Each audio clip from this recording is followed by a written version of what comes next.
Welcome to my humble little office. My name is R. Keith Andrews. I'm a spiritual guide and paranormal adept. The journey continues today on June 21st, 2022 at approximately 8:15 a.m. PST.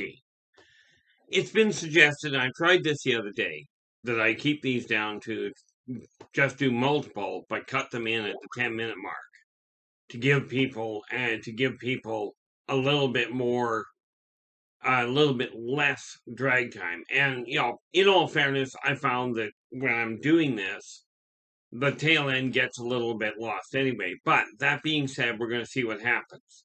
So let's start essentially at the very beginning. Okay. How do you get your life? How do you take your life from where it is to where you'd like it to be? Okay. Now, I'm going to have to change the beginnings and what have you, and we'll get to that. Okay, but here's the first thing you have to get to, and I've mentioned this a multitude of times. This funny little sign, if you have not done so already. Okay, just do it on paper. I'm not talking about wood burning it. This was done the old-fashioned way. Okay, sunlight and a magnifying lens. But I am worth it. In any language I've come across, those are the four most powerful words in combination to really get your life turned around, to really rebuild your self-esteem, your self-worth, your self-motivation. Simply look in the mirror and let yourself know that you yourself are worth that effort. Okay, that's the first thing that's got to happen. Now, ultimately, it starts up here. Any decision you make starts in the upper levels. Okay, now most of the time, people will get the thought, it'll come through the mind. Now, the mind is split into two parts, the logical side and the emotional side. The logical side is the first one that starts going, what am I feeling? The thought will come in, you'll get this feeling of, gee, something needs to shift. And then your brain kicks in and goes, here's what it is. But the reality of it all is that's all fine and dandy until you realize that it's your emotions that are going to drive it. Until you get that emotional imperative here, changing is going to be a problem. Now, I've gone through a lot, and I bill myself as a spiritual guide because the tools that I offer are the same tools I personally use, and the same one, I personally use them to this day. It's the same with the philosophies of life. Okay. Those are the same philosophies I live by. Now, the first step to getting your life turned around, that's the first one. Okay, now let us understand that the office, where you work on your finances, is both the center, it's the brain of your heart, of your house, and your home. It is the backbone of how you will change. Okay, now the most successful people I've come across this lifetime, okay, no matter what part of the world they're in, they seem to get up between 5 a.m. and 6 a.m. Now that may seem a little strange, but that's the most successful people, and I don't mean just the wealthiest people, okay, financially speaking. I mean the ones that are the most content, feel like they get the most accomplished in a given day. Okay, they seem to get up between 5 a.m. and 6 a.m.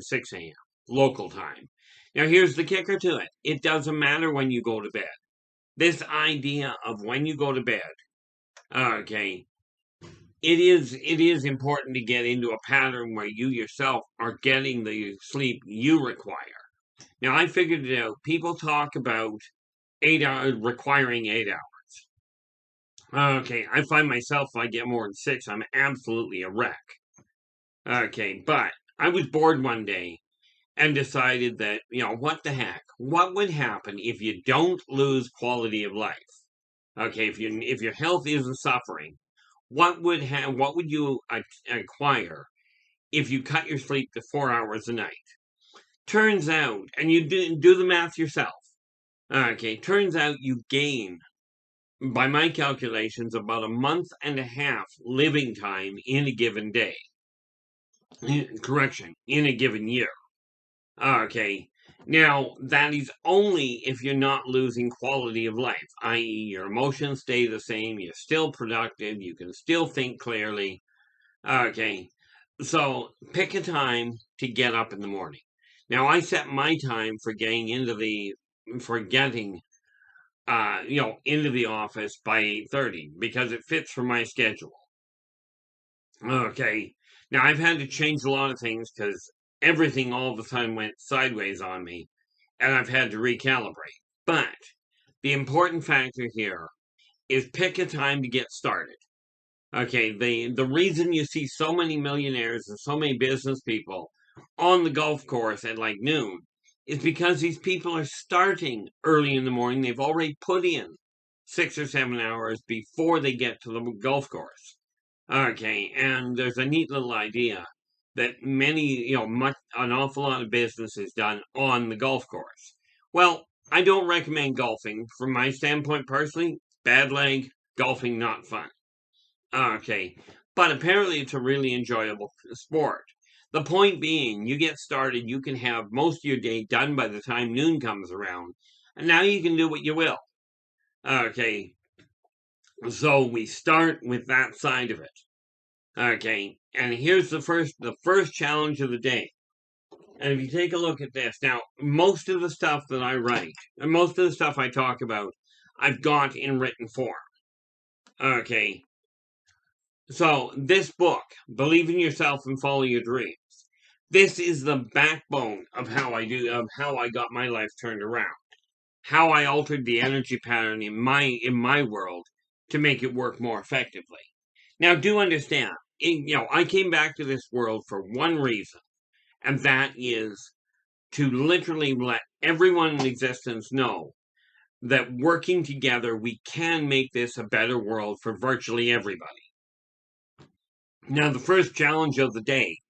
Okay, if you like the video, give us a thumbs up. Do subscribe to the channel, and because we've got a lot more information coming out. And please spread this message to everyone you know. Okay, the first thing you do at the beginning of the day, as soon as you wake up, wait long enough for your eyes or your ears to focus so that you can actually function. Okay, as soon as you can function, get out of bed. That's going to be the biggest challenge of the day. You don't get anything done in the day, or you don't get a whole lot done if you're still stuck in bed. So you get out of bed, do what you have to in the washroom, whether it's a shower or whatever, you figure that one out. Come back, get your bed made, get yourself dressed, and get out and on the go. Now, I will tell you, this will take some time to get yourself into this routine, but it is absolutely imperative. Now, I do this, okay, and I do my exercises first thing in the morning. But do understand, my idea of exercise, I take about 5-6 minutes. Eventually, I'll work up to probably 10. I am not an exercise enthusiast. However, by following the methods I'm talking about, okay, what has happened is I've taken my weight from 246 to down to almost 200 pounds. Last I checked, which was last Sunday, I was down to 212. Okay, but it's these little steps that you look at.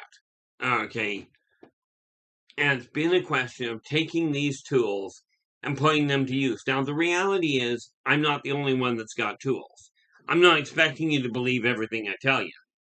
Okay, the only thing that I can tell you is the tools that I am using, that I am offering, are the same ones I personally use.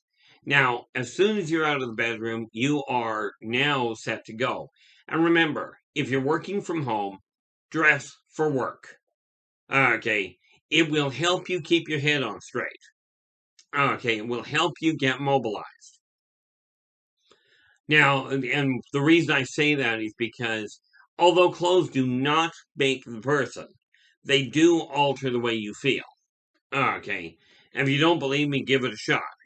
Change your wardrobe a little. Just go outside dressed normally, and then get dressed right to the nines, and see how different people treat you, or how different people look at you. Okay, the same thing applies to getting dressed in business clothes as compared to regular clothing, your casual stuff. Now, it would suggest I leave this at 10. So I'm going to cut this off. I'm going to put another one together. But for the moment, take care of yourselves and each other. And for pity's sakes, stay positive.